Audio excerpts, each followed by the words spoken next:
It's Charles calling you home, Miles. He called you too, Justin? I was on Tinder by the time he called me last night. I was talking to someone, though I didn't answer that. I dialed him back when I was done, but he hung me off. He's always like that. I texted him after he rejected my call.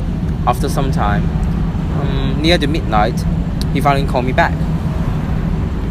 He said that he was going after a girl that looked like Emma. That's why he didn't answer my call at that time. So, what happened actually? He told me that Emma ran away from their home and left a note, saying that she was out searching for the missing refrigerator. So, were they living together? The two rent a studio flat together in a town now in Montcalm. It was very small. You could barely move an inch there, not even turning around. So, did Charles pay the rent? That's why he always used work as an excuse. No wonder he always left earlier when we had gatherings, leaving Emma to stay behind by her own.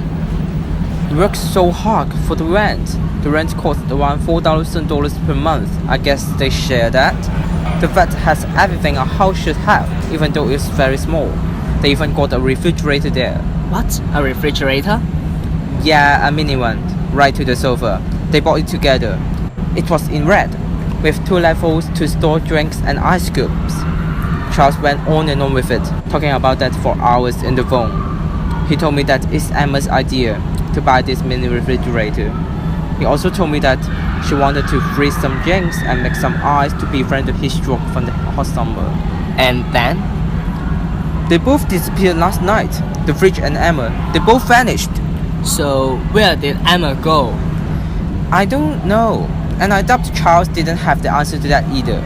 It sounded like he was almost going to have a breakdown, so I didn't ask anything about Emma. Was he okay? He must be real sad. Well, it must be devastating when you lost someone that you love the most. Yeah, it must be. Sorry, I thought you were the one I was looking for.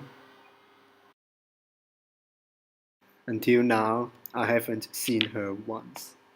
Sometimes, I wonder about how she left home with the refrigerator. And since then, I've got a new one. Not a mini one. It is bigger, colder, and better.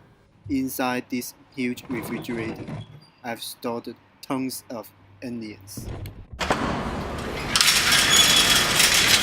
After she left me, I thought I would dice an onion every day.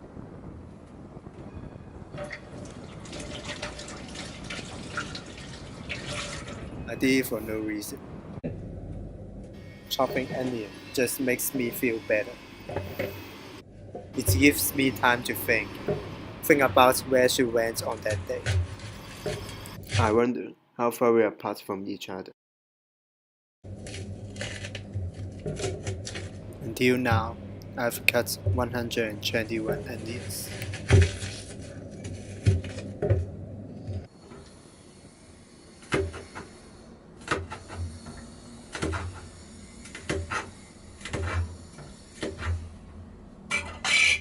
And every time I cut an onion, I need to wash my face. Now, the basin has been filled up with water for the 121st time. I could still remember the time I saw the mini refrigerator in the trash can. There was nothing inside. My heart was empty since then. I keep filling it up with water. I tried my best, doing what I can do. And this is what I can only do.